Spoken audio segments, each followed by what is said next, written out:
This is Living Catholic with Father Don Wolf. This show deals with living the Catholic faith in our time, discovering God's presence in our lives, and finding hope in His Word. And now, your host, Father Don Wolf. Welcome, Oklahoma, to Living Catholic. I'm Father Don Wolf, pastor of Sacred Heart Parish and rector of the Shrine of Blessed Stanley Rother here in Oklahoma City. On the 28th of July, coming up, we'll commemorate the death of Blessed Stanley Rother. It was on that date, 1981, about 1 a.m., that three men entered the rectory of the parish of Santiago Atitlan. They came to Father Rother's room. There was a brief struggle, and they left him dead on the floor, bleeding into the woodwork of a bench in his bedroom. And although the town was under martial law and anyone moving in the streets at night could be shot on sight, they exited the house as unconcerned as carpenters putting down their tools and walking away from their job site at the end of the day. As news of Father Rother's death began to circulate immediately, the machinery of commemoration began. And as we approach the 44th anniversary here at the Shrine of Blessed Stanley Rother, we're focused on the memory of his witness and the meaning of his holiness. We're here in order to help everyone remember. There are some key elements in the life and witness of Blessed Stanley that remain important for all of us as we approach this anniversary, and it's vital for us to take the time to consider them as our commemoration looms large. Because one danger we court as we become accustomed to the shrine and its presence in the Church of Oklahoma is that we begin to take for granted all Father Rother did in his missionary work and all that his martyrdom accomplished in Guatemala. As in all things we become accustomed to after a while, we scarcely notice. It's important to take time to notice, and that's, of course, what anniversaries are for. The first thing to take account of is Father Rother's enthusiasm to embrace the missionary life. In 1968, Father Ramon Carlin, the founder of the mission in Guatemala, came back to Oklahoma in order to recruit Stan to come to the mission to work with them. Stan had been ordained 5 years and was in a good position to respond to the invitation. He'd been a responsible associate pastor, noted as a serious and hard-working young priest. Father Carlin knew he could bank on those attributes as he made the offer for Stan to consider coming to Guatemala. It wasn't all up to him, of course. Ultimately, it's the bishop who makes the assignments for his priest. Bishop Reed had to agree to Father Carlin's evaluation and then okay his recommendation of Stan as an additional associate for the mission there. The bishop's ultimate agreement was an expression, then, of the whole Church of Oklahoma for Stan to be a part of the mission there in Guatemala, in the name of the diocese. Stan was an embodiment of the missionary ideal of the entire Church of Oklahoma. Now, Stan had many attributes that attracted Father Carlin's interest. Premier among these was his mechanical aptitude. Like so many young men of his time, Stan was at ease with machinery and tools. He knew how to use his hands. With all of the brain power that was already available to the mission in Santiago, the greater need was to find someone who could keep things running in the parish. And Father Stan filled this bill brilliantly. From keeping the vehicles in fettle and the buildings sound, fixing up the water system, and hooking up the showers in the rectory, Stan was the guy who could make those things happen. Father Carlin was a stranger to those things, as were the rest of the priests on the team there. Stan was somebody with a demonstrated and well-known record of being able to just do those things. And Stan loved it. I mean, who doesn't want the chance to go and do what he's good at? Part of the enthusiasm of Stan's missionary journey was the opportunity to make use of the strongest set of talents that he had been blessed with. He was able to translate his well-known and obvious abilities, which had been mostly sidelined in the seminary and during his priesthood, into active, meaningful service. Not only that, he was well aware of his unique place there. No one could do what he could do, and they could never have learned it. And there's nothing quite like being the only one who has the most needed and most recognized ability on a team. Stan could make things happen, and he was enthusiastic as he did. But of course, that's not quite the whole story. Because from the beginning of his time there, Father Carlin also recognized something of Stan's potential in other aspects of pastoral service. He sent Stan to language school to learn Sutuhil, and became more active in order to become more active and more engaged in the life of the parish. Rather than simply having a mechanic on staff, Father Carlin recognized an authentic aptitude for pastoral ministry and missionary leadership in Father Rother and worked to leverage those talents in the widest possible way.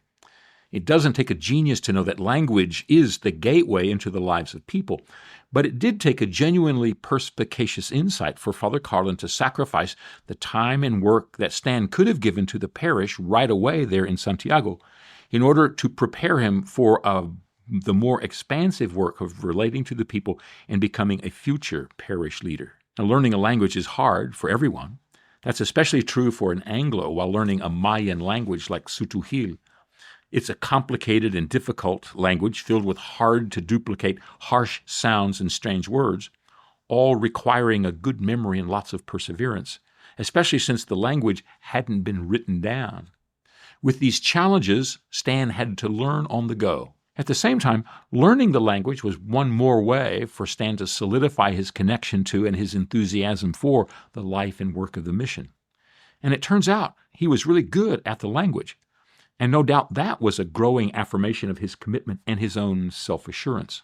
His enthusiasm was reinforced in every way by the awakening realization of his unique abilities that was flowering among the people there. But more than anything else, Stan's enthusiasm was most sustained by his understanding that he was discovering God's will at work in his life. Each person who pursues a deeper relationship with God explores the outlines of what God desires for him. But that isn't static, as if a person could know what God wanted by reading a chapter in a book or receiving a message carved in stone. It's more relational than that. As in any relationship, knowledge is rendered from the struggle to listen and to understand, and all these things through the strivings of everyday life. All knowledge that is gained is fragmentary and conditional, because every new moment adds to and clarifies the previous moments. Each day is a different link in the long chain of preparation and practice that defines living. The believer comes to encounter God and God's will in these ways through the dynamics of walking the journey of life. Stan's enthusiasm for his life grew as he began to see himself as a unique gift to the missionary life in Santiago. He began to understand that he had been called to this singular life and then had been gifted to it as a member of the team there. And we all know what that kind of enthusiasm is like. When we're interested in and what we're interested in and what we're doing and all of the situation has to offer, when all of that comes together in sum, the world seems like a new place. Now, it may only be for a moment, but there is a kind of energy in that congruence that makes our lives glow. We acknowledge it can be a kind of honeymoon moment, a time outside of time that's not available every day. But it does happen, and when it happens, it's glorious. It's something like the contrast between paddling against the current or paddling with it. When we're against it, the force of the situation is contrary to where we want to go. Great, steady force is required to get anywhere, and any slackening of effort brings us up short or returns us to where we were or even below where we started. But going with the flow allows us to get where we're going with the minimum of energy. We're carried along by the current of things. That's the real moment of enthusiasm. Blessed Stanley felt something like that as the currents of his life met to carry him onward in his ministry.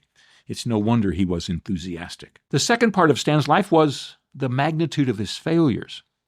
Unlike our fantasy of sanctity, holiness is no guarantee of endless success and ease in life. Some of the greatest saints endured some of the most humiliating failures, and not just in the periphery of their lives either. They were often unsuccessful at the heart of their ministry. Stan had to endure the counter currents in his missionary life as well. Perhaps the most bitter of the failures was the breakup of the Santiago team. By the time Stan arrived, the great missionary effort of the Diocese of Oklahoma City and Tulsa, this effort that they'd put together, was coming undone. At the beginning, there were a group of priests, a group of laymen and women, as well as a number of sisters working in the village. Oklahoma had responded with enthusiasm to this missionary opportunity and invested its resources in making sure it would succeed. And it did, for a time. But along with the uncertainties and changes that the 60s brokered in the Church of Oklahoma, there came confusions and changes in the original mission team. It turned out not to be possible to sustain the effort in Guatemala with the same type of staffing as first envisioned. Now, that wasn't a necessary sign of failure. After all, hardly any endeavor endures without changes. It's not a sign of crisis that alternative personnel decisions or consequent decision-making on the part of the people involved happen. There's a kind of rhythm to this sort of variation. But the changes in the Oklahoma team were radical. They hit home in a big way. In short order, the mission took on a different cast. From the inside, those who had begun the mission and had staffed it for the first several years began to leave. It didn't take long after Stan's arrival that he was the only Oklahoman left there. The sum of the work of pastoring passed into his hands alone. From the outside, the mission went from being the heart of the pastoral effort from Oklahoma when it was first established to becoming very much a back burner project for the church here. Other needs and other priorities emerged. Those took everyone's eyes off of what was happening in Central America among those who served there. Stan had the confidence to say yes to the invitation to become part of the original team, and upon his arrival and integration in the work there in Guatemala, he suddenly found himself wrapped up in this phase of its failure. The original vision was changing. The mission team was losing its confidence in itself, and Oklahoma was altering its understanding of what it should do and what Santiago needed there. It was hard not to think of the whole project as teetering on failure. Watching the men and women of the mission team leave one by one, it was hard for Stan not to imagine that he had linked himself to a broken future. Now, this sense of gloom was reinforced by two additional aspects. One was that Stan treasured his hope that he could contribute to the system of agriculture and support there in the village. He'd done some study of farming when he was in high school, and he had, of course, grown up around the projects common to Oklahoma farmers. He hoped that sharing what he knew of them with the men and women of the village in Guatemala would be a breakthrough chance for them to improve their lives. So he got busy trying to do things there on a small scale like they'd be done in Okarche. It was a natural idea, not to mention that it was something that he was personally good at. And Stan's attempt was a resounding failure. The climate, the common diet of the people, what they preferred to do with their land, all these things contributed to his project just fizzling out. He knew more about how to raise the crops and make the adjustments he had grown up around in Oklahoma than he knew anything else. But when he put plow to ground and seed to soil, it was with the highest hopes, but it all turned to dust, figuratively. As he told me once, I found out they knew a lot more about raising corn and beans than I did. When I found out they knew what they were doing, I shut up and let them go on and do it. It's a brave man whose ideas can take a beating and still stay upright. And Stan was just that way. The other great challenge to his contentment was the disagreement among the missionary team about how to live the life of leadership and service in the village of Santiago. Just about the time Stan arrived, some of those who'd been there a while were becoming convinced that all of their efforts were wrong-headed. They were living in the compound next to the church, two buildings that housed the priests and the sisters and the lay people there. It was modest by American standards, but monumentally sophisticated by the standards of the people there. They, there in the compound, had running water, electricity, and beds with mattresses. The rest of the village lived in cornstalk houses with dirt floors for sleeping and stone hearths and open fires for cooking. And these contrasts, as stark as they were just a symbol for the distance between them and the people that they were attempting to evangelize. Some of the team was convinced that they had created an irreparable distance between themselves and the ones who were the objects of their concern. Unless that distance could be closed, they were afraid the message they were sending would never be authentic or adequate. In response to this contention, several of the team just moved out of their quarters and into the village itself. Whether this resulted in a greater sense of closeness and intimacy with the cycle of life there isn't really clear, but it did undermine the presumptions and the focus of the team. Suddenly, it appeared no one was quite certain what needed to be done and how it ought to be accomplished. The premier concern was one that had not received an adequate answer in all of the missionary projects throughout the world up to now, and it was this. Were they spreading the gospel of Jesus Christ in all of its power and purity? Or were they mixing up in their presumptions and prerogatives as middle-class Americans with their proclamations and practice? If they were mixing all these things up, what were they to do to correct this crook in their outreach? Or was it even correctable as an aspect of their lives there? Those questions were becoming more pressing each year, part of a burning concern to all those engaged in missionary work everywhere. Partly, these were a result of sophisticated evaluations of the whole missionary project throughout the world in the 1960s. And in truth, these questions have not yet been answered with complete adequacy. Wherever Americans go, we take our culture and our presumptions with us, and we seem unable to separate ourselves from them or even become aware of them as presumptions that are separable from ourselves. The more these issues pressed in on the team, the more the answers seemed inadequate. And the more this inadequacy shadowed the efforts there, the more complicated it became to carry out the premier work of being present to and witnessing to the people. In 1963, when the mission began, things seemed straightforward and easy. By 1968, the efforts began to complicate. Nothing, it seemed, in the eyes of the Oklahomans, was as easy as it appeared. On the other hand, these complications contributed to the falling away from the thorough dedication to the mission effort. Those who chose to leave felt less certain and therefore less passionate about their work there. Ironically, when Stan was left alone in the ministry there with nothing but his own evaluation and his own notions of what ought to be done, the questions that had been raised became less urgent. That is, his solitariness of presence simplified the directness of his mission. He was left to do what he could do. It appeared that in the midst of the failure of the collective efforts of the Oklahomans, he prospered. The third aspect to note in Stan's mission was how he read the situation there. Stan didn't simply stand by and observe. He was an integral part of the life of his people. He had his opinions of how they lived and what they needed. Stan didn't float above the needs and practices of his people. He was involved and engaged with them. As part of the reflections on the life of Blessed Stanley, it has been widely reported that he was the least political of the Americans working in Guatemala. I personally heard several of the Americans who were there at that time describe him as the missionary least likely to intervene in any conversation about the politics of the situation. When others talked about the complications of the system and the evident corruption in every part of the politics there, Stan didn't have much to say, and that made him notable. Odd, isn't it? I personally heard missionaries in Guatemala, albeit at a much later date than when Stan was there. I heard them talk directly about how they supported the overthrow of the government and how much they would like to see it happen. They never seemed to be worried about their safety or the impact of their opinions on their people. On the other hand, Stan was widely noted for his non-political quietness, yet he was the one who was murdered by those opposing the insurgency against the government. It makes for an interesting and frustrating contrast. But in all of this, Stan was not oblivious. He opened his eyes and saw the situation of the people.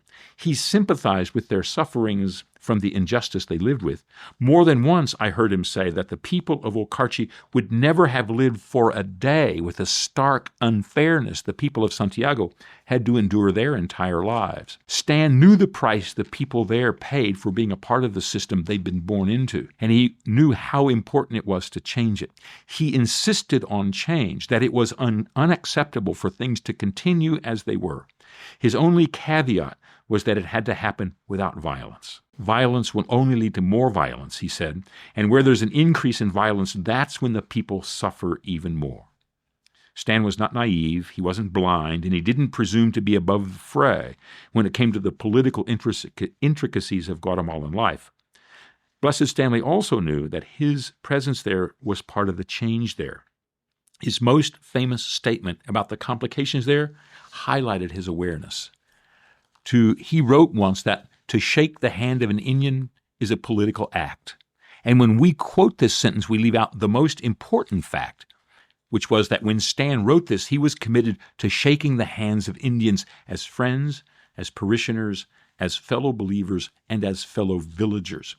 His life was intertwined with theirs, and their struggles were part of his ministry to them. This awareness helped to inform his decision to be in Santiago Atitlan in the early morning hours of July the 28th, 1981. He was an American with a passport. Stan could have left the village any day, gone to Guatemala City and bought a ticket at the airport, and simply flown out of danger for as long as he wanted. No one would have thought less of him for doing it. In fact, many of his friends and family were frustrated he didn't do just that. But he was determined to stay. His presence, in his estimation, mattered. He also knew the price he risked paying by remaining present. In January of that year, he had received a message that his name and that of his associate pastor had been placed on a death list of those to be killed. He and his associate left town immediately that afternoon and to drive toward Guatemala City. It was only 30 minutes later after they arrived at where they stayed overnight that there were people who arrived in jeeps, armed, seeking him out. He had escaped them only by 30 minutes. He was sanguine about the price of staying on in his village, but he also knew it mattered. I don't know what he might have known about his threats to his safety as the night of the 27th of July closed in on him, but we do know he was resolute in serving his people as much as he could. His presence in the rectory in the early hours of the 28th was not an accident. He was there not because he was courting death, but because he knew the truth of the situation that he was a part of. Stan's embrace of his cross made his missionary witness complete. In the history of missionary activity, there's nothing that changes people more than the example of the cross of Christ. That's what Stan offered. This anniversary of Blessed Stanley Rother's death highlights our responsibility to remember. We're a people dedicated to memory as it lights up our present and links us to our past. May we always find in Blessed Stanley's yesterday a key to our day. Blessed Stanley Rother, pray for us. Back in just a moment.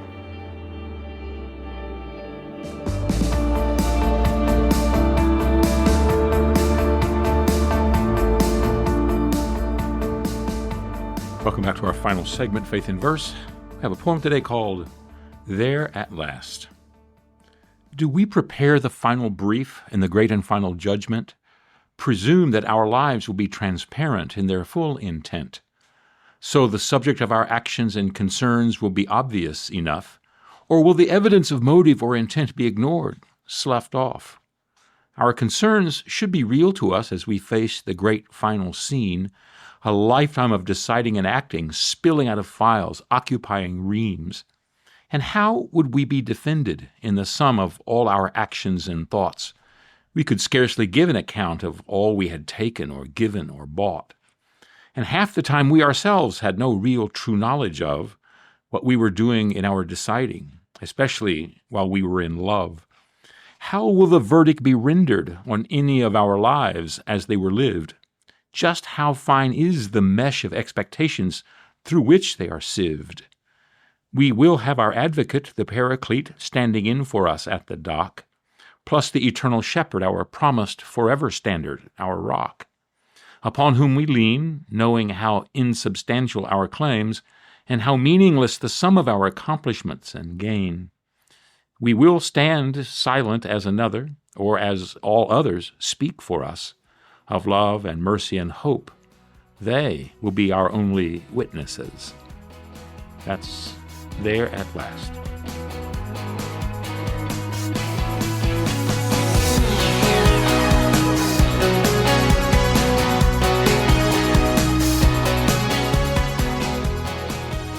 On this, the 44th anniversary of the death of Blessed Stanley Rother, let us recall his missionary example and his martyrdom as we strive what he strove for, the fullest encounter with the life of Christ. I hope you can join us in the weeks to come. Living Catholic is a production of the Archdiocese of Oklahoma City for Oklahoma Catholic Radio. To learn more, visit okcr.org.